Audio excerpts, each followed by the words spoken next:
Fala galera, eu sou o Kira e o tema do vídeo de hoje, depois de muito tempo, é Death Note. Em um dos primeiros vídeos do canal eu falo sobre o duelo de inteligência do Light com L, e o objetivo deste top 10 é indicar as 10 maiores burrices de Light Yagami. Em décimo lugar, Lindy L. Taylor. Pensando no objetivo de limpar o mundo, o Light não precisava matar o Lindy L. Taylor. Ele julgou que aquele cara na TV era só mais um idiota qualquer, e ele fez aquilo de propósito. Este momento é uma burrice porque o Light não considerou a possibilidade de aquilo ser uma armadilha. Antes, o Light era um desconhecido dentro do mundo todo. A partir daquele erro, daquela burrice, ele passou a ser um desconhecido na região de Kanto, no Japão. Em nono lugar, talvez eu seja o Kira. O que faz o Arco Yotsuba acontecer é um plano do Light de abdicar da posse do caderno para perder as memórias e fazer todo mundo acreditar que ele era inocente. A burrice está no pontapé para que ele fosse preso. O problema é a justificativa dele para aquela detenção voluntária. Ele chega para os policiais e fala: talvez eu seja o Kira, não sei, de repente, de forma inconsciente, talvez eu não perceba e faça isso enquanto eu durmo, não sei o quê. É um negócio muito absurdo. É óbvio que ele está mentindo. É óbvio que ele está fazendo aquilo só para ter um álibi. É tão óbvio que eu não acredito que a Força Tarefa não conseguiu perceber isso. O L sacou na hora que aquilo era a artimanha do Light. Se a Força Tarefa não fosse tão burra, ele teria se lascado com isso. E a gente vai ver um pouco mais dessa burrice do Light do talvez eu seja o Kira nesta lista. Em oitavo lugar, encurralar a Ren. A oitava burrice é diretamente derivada da nona burrice. No final do Arco Yotsuba, quando Light recupera as memórias, ele faz com que a Força-Tarefa esteja a caminho de testar a regra dos 13 dias, que foi a regra falsa que ele colocou no caderno. Se a regra falsa fosse testada, eles confirmariam que a regra era falsa e a Misa voltaria a ser suspeita de ser o segundo Kira. Como no caso dela havia prova material, diferente do Light, provavelmente seria imediata a condenação dela. Reagindo a isso, a Ren matou o L e o Atari. O problema é que testar a regra dos 13 dias também levaria o Light a ser considerado suspeito. Então, a partir do momento em que o L morre, todo mundo deveria concluir que é o Kira não querendo que aquela regra seja testada. O natural, o óbvio, o lógico, seria a força-tarefa do caso Kira testar a regra dos 13 dias, porque isso poderia comprovar se o Light poderia ainda ou não ser o Kira. Se eles testassem a regra, eles veriam que a regra era falsa, que o Light ainda poderia ser o Kira e que provavelmente o Light era o Kira e tinha causado a morte do L para não ser comprovado que o álibi dele era uma farsa. É inacreditável como a força-tarefa é burra. Em sétimo lugar, L, o ladrão sorrateiro. Quando L rouba o celular da Misa, pouco antes da Misa ser presa porque existem evidências de que ela é o segundo Kira, o Light imediatamente liga para Misa. Mas assim, é imediatamente. A Misa vê o L, vai para um lado, o L vai para o outro lado e na hora o Light liga para Misa. Como o L tinha roubado o celular da Misa, ele atende e fala com o Light. É claro que isso contou como mais uma evidência para o L de que o Light era o Kira. Afinal, se a Misa era o segundo Kira, o Kira que mata apenas tendo o rosto, alguma coisa errada tem aí. Esta burrice não é tão grande, só que ela não tem pontos positivos para o Light, diferente das anteriores. Por isso ocupa esta posição. Em sexto lugar, a ajuda de Ryuki. Novamente a regra dos 13 dias surge envolvida com uma burrice.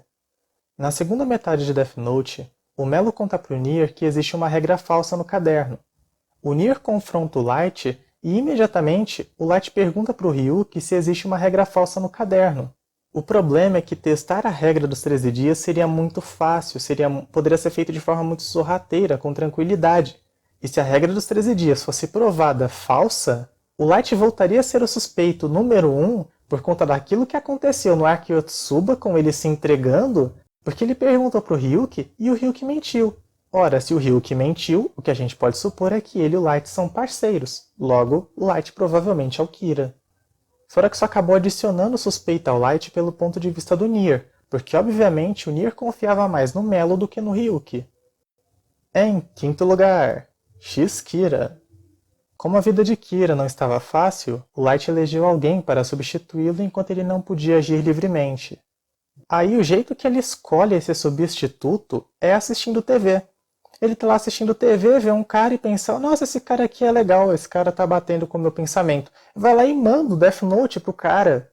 O Mikami era basicamente um desconhecido pro Light, e ele manda o caderno pro Mikami. E o processo de escolha foi tão ruim que o Nier fez exatamente a mesma coisa, e chegou ao Mikami assistindo TV durante meia página do mangá. Aliás, eu não gosto das duas coisas. Do Light assistindo TV e encontrando o substituto, e o Nier descobrindo quem é o substituto assistindo TV durante meia página. Em quarto lugar, Polícia vs L. Lá no comecinho da história, o Light jogou uma pista pro L de que a polícia estava vazando informação pro Kira. Ele fez isso para que o L começasse a desconfiar da polícia, e a polícia, em contrapartida, desconfiaria do L. Assim ele poderia usar os conhecimentos da polícia para descobrir a identidade do L. O plano falhou e o Ray Pember acabou ficando no encalço dele. O jeito que o Light usou para se livrar do Ray Pember levou a Naomi Misora a ficar no encalço dele. Então o Light se enrolou 2 vezes por causa de um plano que não deu certo. Pois é, gênios também falham.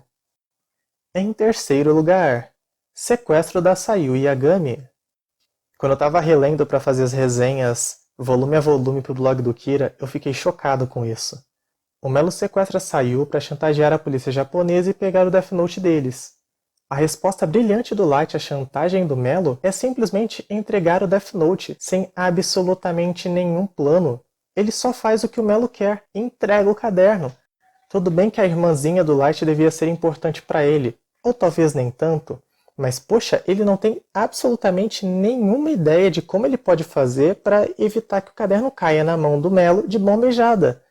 É uma burrice inacreditável. Alguém poderia dizer que ele estava destreinado porque já fazia muito tempo que ele não brincava de gato e rato com ele, mas poxa, é muito absurdo. Até porque, uma vez que o Melo tivesse o caderno, poderia testar as regras e aí descobriria que a regra dos 13 dias era falsa. Em segundo lugar, é isso aí, Nier, parece que eu venci. A burrice mais óbvia desta lista. O Light disse que só iria declarar a vitória no último segundo, porque se ele se adiantasse, poderia ser baleado. O problema é que o Mikami escreveu os nomes sequencialmente, não com hora marcada. Então necessariamente iria demorar alguns segundos entre a morte do primeiro nome e a morte do último.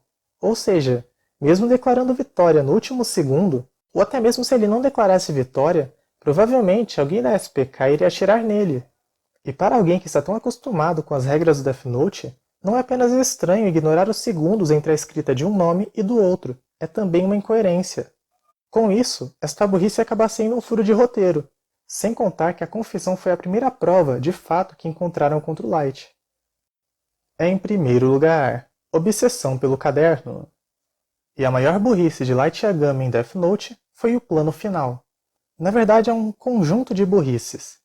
Ele definiu que o Mikami deveria guardar o Death Note no banco e pegar o Death Note quando fosse lá para o armazém.